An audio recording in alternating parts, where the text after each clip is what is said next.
नमस्कार, मैं कमलेश कबीर आपका एक बार फिर स्वागत करता हूं इस नए एपिसोड में।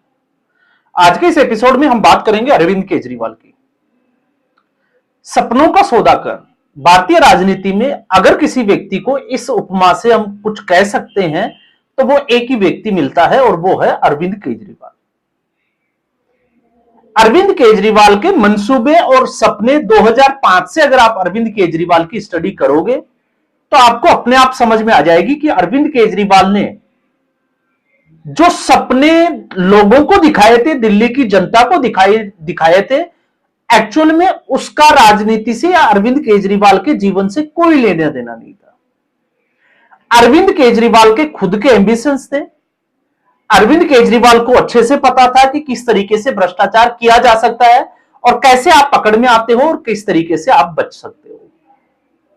तो मैंने इससे पहले भी 2-3 वीडियो में इस तरीके की जो है वो पूरी अरविंद केजरीवाल की 2013 से पहले की, जब आम आदमी पार्टी बनी उससे पहले की पूरी जो है वो स्टडी रिसर्च करके और आपके सामने रखने का एक प्रयास भी किया था कि कैसे मनीष सिसोदिया से मुलाकात होती है और कैसे अन्ना हजारे उनको मिलता है और कैसे अन्ना हजारे के रालेगंज सिद्धि जाकर जिस मंदिर में छोटे से कमरे में अन्ना हजारे रहते हैं वहां पर जाकर अन्ना हजारे को प्रलोभन दिया जाता है कि आपको देश का दूसरा गांधी बना दिया जाएगा। और आप सोचकर देखिए कि अरविंद केजरीवाल का साथ देने उस वक्त कौन था। उस वक्त था पहली महिला आईपीएस किरण बेदी। तो कभी हम लोगों को भी इस बात पर विचार करना चाहिए कि जो किरण बेदी अरविंद केजरीवाल के साथ अन्ना हजारे को उस आंदोलन से जोड़ने के लिए महाराष्ट्र के रालेगंज सिद्धि जाती है, आखिर वो आम आदमी पार्टी छोड़कर दूर क्यों हो जाती है? कुछ तो वजह होगी। और फिर उसके बाद में पहले कि राजनीति में नहीं आएंगे, लेकिन उसके बावजूद जो है वो राजनीति में आए और फिर उसके बाद दिल्ली की जनता के सपने दिखाए गए। इसलिए मैं कहता हूं सपनों का सौदागर। और अगर इस वक्त अगर हम देखें तो सपनों का बाजीगर भी हम जो है वो ये वर्ड यूज कर सकते हैं अरविंद केजरीवाल के लिए। तो अरविंद केजरीवाल ने दिल्ली की जनता को क्या किया, धोखा दिया, हमने बहुत बार इसकी चर्चा की है। लेकिन अब जब अरविंद केजरीवाल दिल्ली छोड़कर दिल्ली से गायब है, क्योंकि वहां पर सौरभ भारद्वाज आम आदमी पार्टी की कैंपेनिंग को आगे बढ़ा रहे हैं, तो अरविंद केजरीवाल नदारद है। तो फिर सवाल यह खड़ा होता है कि अरविंद केजरीवाल क्या दिल्ली को भूल चुके हैं? तो इसका जवाब मिलता है कि अरविंद केजरीवाल फरवरी में जब चुनाव परिणाम आए थे उसके बाद से ही पंजाब में टिके हुए हैं। अब जब वो पंजाब में टिके हुए हैं तो अचानक से शीश महल की चर्चा जो है वो जोरों शोरों से शुरू हो गई। तो अरविंद केजरीवाल ने कहा था कि उनको जो है वो सरकारी बंगला नहीं चाहिए और कभी उन्होंने बंगला रखा भी नहीं, क्योंकि उन्होंने अपने लिए दिल्ली में भी शीश महल बनवाया और फिर अब खबर आई है शीश महल 2.0। अब यहां पर सवाल यह उठता है कि आखिर इसकी सच्चाई क्या है, क्योंकि भारतीय जनता पार्टी ने जबरदस्त तरीके से जो है वो अरविंद केजरीवाल को एक्सपोज करने का प्रयास किया। जवाब में भगवंत मान ने पलटवार किया और भगवंत मान ने सीधे तौर पर यह कह दिया कि भारतीय जनता पार्टी चूंकि गंगा नदी साफ नहीं, वो यमुना नदी साफ नहीं हुई, इसलिए लोगों को भ्रमित कर रही है, मुद्दों से भटका रही है। क्यों भटका रही है? क्योंकि ये जो बंगला नंबर जो 50 है वो मुख्यमंत्री का कैंप ऑफिस है, यह भगवंत मान का कहना है। अब कितनी सच्चाई है हम उसके ऊपर आएंगे, कुछ फैक्ट्स जो है वो मैं आपके सामने रखूंगा, लेकिन अब तक जो है वो ये चीजें निकल कर आई। लेकिन इससे ज्यादा, क्योंकि भारतीय जनता पार्टी जो है वो विपक्षी दल है, लेकिन स्वाति मालीवाल जो राज्यसभा में आम आदमी पार्टी की सांसद है, अगर वो कोई स्टेटमेंट देती है तो फिर उसका जो इंपैक्ट है वो ज्यादा होता है। तो स्वाति मालीवाल ने अरविंद केजरीवाल को अय्याज किस्म का व्यक्ति बता दिया। आप सोचकर देखिए। इसके अलावा आप सारी बातें छोड़ दीजिए, तो स्वाति मालीवाल और आप इस कॉन्टेक्स्ट को अगर आप समझोगे तो अरविंद केजरीवाल अकेले भी नहीं है, क्योंकि हमेशा जो है वो भ्रम पैदा किया जाता है। आप याद करिए स्वाति मालीवाल का केस क्या था।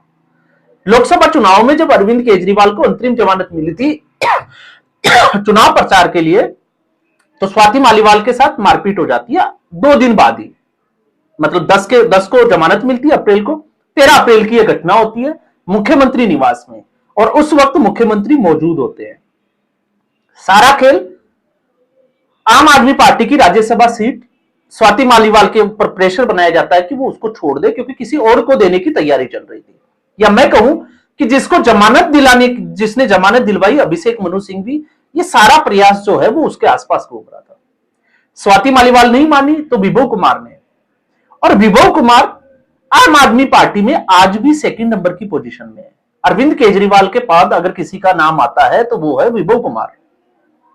तो विभव कुमार ने स्वाति मालीवाल से मारपीट की, वो जेल भी गया, सारा घटनाक्रम पूरे देश ने देखा भी। लेकिन जैसे ही वो जमानत पर बाहर आया, अरविंद केजरीवाल ने उसको दिल्ली से हटाकर पंजाब के सीएमओ ऑफिस में नियुक्त कर दिया, भगवंत मान के ऊपर नजर रखने के लिए। और ये पहला जो है वो इशारा था अरविंद केजरीवाल की तरफ से कि अरविंद केजरीवाल और आम आदमी पार्टी दिल्ली में चुनाव हार रही है।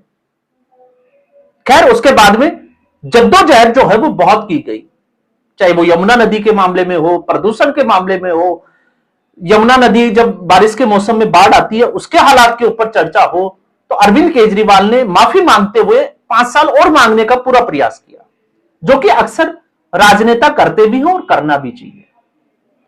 लेकिन अरविंद केजरीवाल दिल्ली में जब एक्सपोज हुआ तो आप देखिए किस तरीके से एक्सपोज हुआ, क्योंकि अरविंद केजरीवाल के 3 ही मॉडल थे। एक ईमानदारी का मॉडल खुद, तो नई दिल्ली जो सीट थी उससे वो चुनाव हार गए।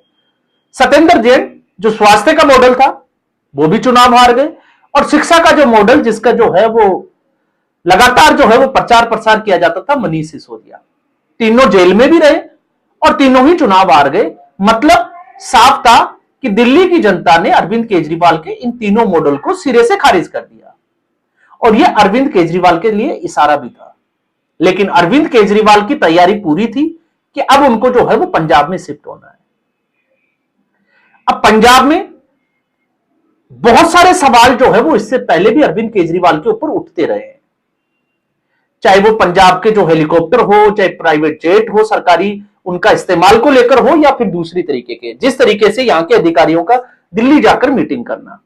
लेकिन चुनाव के बाद जो सिनेरियो बदला, उस सिनेरियो में अरविंद केजरीवाल ने सत्येंद्र जैन को भी, मनीष सिसोदिया को भी, विभव कुमार के बाद और खुद भी, तीनों को जो है वो खुद के साथ, विभव कुमार, सत्येंद्र जैन और मनीष सिसोदिया, इन तीनों को भी पंजाब में जो है वो हमेशा के लिए शिफ्ट कर दिया, क्योंकि अरविंद केजरीवाल को सिर्फ और सिर्फ एक ही राज्य में सरकार है आम आदमी पार्टी की, वो है पंजाब। और अगर वो भी हाथ से चला जाता है तो फिर आम आदमी पार्टी के अस्तित्व पर ही जो है वो खतरा मंडराता है। और अगर आपको बानगी देखनी है तो अरविंद केजरीवाल हरियाणा में, जो पंजाब का सीमावर्ती है, दिल्ली और पंजाब के बीच में है, चुनाव लड़कर देखा, क्या हश्र हुआ। राजस्थान में लड़कर देखा, मध्य प्रदेश, हिमाचल, छत्तीसगढ़, हर जगह जो है वो नोटा से कम वोट और जमानत जब्त हो गई। यह अरविंद केजरीवाल को पता है कि इसके अलावा किसी भी राज्य में, गुजरात में उसको कुछ सीटें मिलने में कामयाबी इसलिए मिली क्योंकि वहां पर कांग्रेस पार्टी अपना आधार जो है वो बिल्कुल खो चुकी है, जैसे पंजाब में सत्ता में थी। तो अब अरविंद केजरीवाल के ऊपर आरोप है कि जो 50 नंबर का जो बंगला है सेक्टर 2 में, वो अरविंद केजरीवाल के लिए आरामगाह, या स्वाति मालीवाल के शब्दों में कहें तो अय्याशी का अड्डा बन गया है। मतलब वो एक दूसरा शीश महल बना चुके हैं। और इस खबर का असर अगर आपने देखना है तो आज पंजाब में खबर यह है कि कई जो है अखबारों को वितरण से रोका गया है जबरदस्ती, ताकि पंजाब के लोगों में यह मैसेज ना जाए, ये सर्कुलेट ना करे, मीडिया पर दबाव बनाया जा रहा है। अब इसकी सच्चाई क्या है, हम थोड़ा सा जो है उसको खंगालने की कोशिश करते हैं। तो सच्चाई यह है कि जो भगवंत मान ने कहा था कि वो कैंप ऑफिस है, ये कैंप ऑफिस के बजाय ये बंगला जो है वो आवंटित हुआ था आम आदमी पार्टी की सरकार बनने के बाद में राघव चड्ढा को, जो आम आदमी पार्टी की तरफ से राज्यसभा के सांसद बने थे। और ये तब से जो है वो बंगला खाली पड़ा था। क्यों? क्योंकि राघव चड्ढा का ध्यान भटक गया था, वो परिणीति चोपड़ा के साथ जो है वो शादी के बंधन में बंधने जा रहे थे, तो तब से यह बंगला जो है वो खाली पड़ा हुआ था। और इससे पहले अरविंद केजरीवाल जो है वो मोहाली के विकास भवन में, जो कि एक सरकारी गेस्ट आवास है, हाउस है, उसमें रुका करते थे। और पिछले कुछ महीनों से इस बंगले का रिनोवेशन चल रहा था बड़े पैमाने के ऊपर, सफाई और रिनोवेशन का काम। और अब अरविंद केजरीवाल यहां पर शिफ्ट भी हो चुके हैं। और अगर इसकी सच्चाई क्या है, तो इसकी सच्चाई है इंडियन एक्सप्रेस। इंडियन एक्सप्रेस को मैं कोट करते हुए कह रहा हूं कि फैक्ट्स ये कहते हैं कि अरविंद केजरीवाल शिफ्ट हो चुके हैं। और जब हम बात करते हैं मुख्यमंत्री के बंगला नंबर की, भगवंत मान का, तो वो है 44, जो कि लगभग 400 से 500 मीटर की दूरी पर ही है। और जो मुख्यमंत्री मान दावा कर रहे हैं कि ये कैंप ऑफिस है, तो इस मुख्यमंत्री का अगर सीएम पूल में अगर आप देखोगे तो इसके लिए बंगला नंबर 43 जो है वो आवंटित है, जो मुख्यमंत्री आवास के बिल्कुल नजदीक वाला बंगला है। तो कैंप ऑफिस 43 है, 50 नहीं है। और ये इंडियन एक्सप्रेस जो है वो दावा कर रहा है।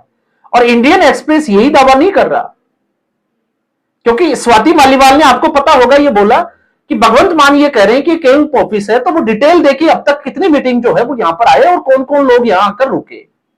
लेकिन इसका जवाब जो है वो आम आदमी पार्टी के पास नहीं है। और आगे अगर हम देखते हैं तो इंडियन एक्सप्रेस ये दावा करती है कि यहां पर भगवंत मान तक जो है वो अरविंद केजरीवाल से मिलने के लिए आते हैं। और बहुत सारे अफसर जिनकी मीटिंग अरविंद केजरीवाल लेते हैं वो इसी बंगला नंबर 50 में लेते हैं। तो यह है इसकी सच्चाई। और दूसरी सच्चाई यह भी है कि गुजरात में जब आम आदमी पार्टी की जनसभा के लिए अरविंद केजरीवाल गए, तो यहां इस बंगले से बाहर निकलते ही एक हेलीपैड है, जिसमें सरकारी हेलीकॉप्टर का इस्तेमाल करके वो अंबाला पहुंचे। और अंबाला से जो पंजाब सरकार का जो सरकारी विमान है, जेट विमान है, वो लेकर वो गुजरात पहुंचे। और चूंकि सवाल ना उठे, क्योंकि कांग्रेस पार्टी इसको लेकर पहले से हमलावर थी, इसलिए हमेशा जो है वो भगवंत मान को साथ लिया जाता है। ये इसकी सच्चाई है। तो फैक्ट्स में इंडियन एक्सप्रेस का दावा और जो भी खबरें जो आ रही है उनकी सच्चाई यह है। वनस्पत अगर आप देखोगे तो आम आदमी पार्टी और बीजेपी को एक बार थोड़ा सा साइड कर दीजिए। अब दूसरी सच्चाई की भी हम बात कर लेते हैं। इसके साथ में अगर हम बात करें, मुख्यमंत्री का जो कैंप ऑफिस है बंगला नंबर 43, तो बंगला नंबर जो 43 है, इससे पहले एडवोकेट जनरल अतुल नंदा, जो कैप्टन अमरिंदर सिंह की सरकार में उनके सहयोगी और करीबी दोनों माने जाते थे, उनके नाम से यह आवंटित था। और जब कैप्टन अमरिंदर सिंह को हटा दिया गया और चरणजीत सिंह चन्नी को मुख्यमंत्री बनाया गया, तब यह बंगला आवंटित हुआ था सुखजिंदर रंधावा को, जो कांग्रेस पार्टी के कैबिनेट मंत्री थे। यह है मुख्यमंत्री भगवंत मान के कैंप आवास की अब तक की जो जानकारी है। और उसके बाद में एक सच्चाई हम और इसमें जो है वो एड ऑन कर देते हैं फैक्ट्स में, क्योंकि यह मामला सिर्फ और सिर्फ अरविंद केजरीवाल के शीश महल का ही नहीं है। क्योंकि अरविंद केजरीवाल अपने सपनों को पूरा करने के लिए वो किसी भी हद तक जा सकते हैं, ये साफ तौर से दिखाई देता है। तो हम बात कर लेते हैं इससे पहले कि जब ये बंगला नंबर 50 जब तैयार हो रहा था, इसका रिनोवेशन का काम चल रहा था और बड़े पैमाने पर चल रहा था, तो इससे पहले सच्चाई यह है कि मनीष सिसोदिया और सत्येंद्र जैन को भी सेक्टर 39 जिसकी हम बात कर रहे हैं, उसका बंगला नंबर 960 ये मनीष सिसोदिया को दिया गया था। तो मनीष सिसोदिया, अरविंद केजरीवाल और सत्येंद्र जैन, ना ये पंजाब में कोई संवैधानिक पद पर है, ना इनके पास ये कोई मंत्री है, ना एमएलए है। तो फिर सवाल ये खड़ा होता है कि आखिर किस हैसियत से सरकारी बंगलों का ये जो है वो आनंद ले रहे हैं। तो बंगला नंबर 960 जिसमें मनोज सिसोदिया रह रहे हैं, वो बंगला जो है वो डॉक्टर रवजोत सिंह, जो आम आदमी पार्टी के एमएलए और कैबिनेट मंत्री है, उनके नाम से आवंटित है। और रह कौन रहा है? मनीष सिसोदिया। और बंगला नंबर 926 वो भी सेक्टर 39 में आता है, जिसमें रह रहा है सत्येंद्र जैन। लेकिन ये बंगला जो है वो आवंटित हुआ था सनी अहलूवालिया को, जो कि आम आदमी पार्टी में कैबिनेट मंत्री है। तो ये एक जो है वो फैशन सा बन गया है कि पार्टी और उसके आका जो है वो किसी भी राज्य में आप देखिएगा कि किस तरीके से सरकारी बंगलों का जो है वो अद्भुत तरीके से आनंद लेते हैं। अभी आपने देखा होगा कांग्रेस पार्टी के उदित राज, जिनको एक बंगला था और उस बंगले से जबरदस्ती उनको जो है वो सामान बाहर फेंक कर निकाला गया, क्योंकि वो कब्जा जमाए हुए थे। और जब इनकी खाली करने की बारी आती है तो संविधान ये कहता है, जो कानून बनाया गया है, कि किसी भी व्यक्ति को अगर सरकारी बंगला इस तरीके से आवंटित होता है तो उसके चुनाव हारने के बाद या सरकार में जब वो सत्ता से चले जाते हैं तो उसके 6 महीने बाद ये जो है वो बंगला खाली करना होता है। लेकिन लोग 1.5-2 साल तक चिपके रहते हैं। तो अरविंद केजरीवाल तो आपको पता ही है शीशमहल की कहानी, किस तरीके से सुनीता केजरीवाल ने अपनी मनपसंद से जो है वो काम करवाया। और आरोप लगाया जाता है प्रधानमंत्री की विस्टा प्रोजेक्ट के ऊपर, क्योंकि वो सरकारी आवास है। और जब हम रेखा गुप्ता की बात करते हैं तो रेखा गुप्ता ने उस शीशमहल का इस्तेमाल अपने निवास के लिए नहीं किया, उसको पहले म्यूजियम बनाने की बात थी और अब जो है वो खबर ही आती है कि उसको गेस्ट हाउस बनाया जा रहा है। तो अरविंद केजरीवाल ने चुपके से 7 स्टार डिलक्स वाली जो सारी सुख सुविधाएं, जो भौतिक सुख सुविधाएं जिसका आदी हो चुका है अरविंद केजरीवाल, वो सारी सुविधाएं जो है वो पंजाब में पाने का एक भरपूर जो है वो प्रयास किया है। और जहां तक इंडियन एक्सप्रेस की खबर का हम बात कर रहे हैं तो वो उसमें जो है वो कामयाब भी हुए हैं। अब 2027 के मार्च में चुनाव होने वाले हैं।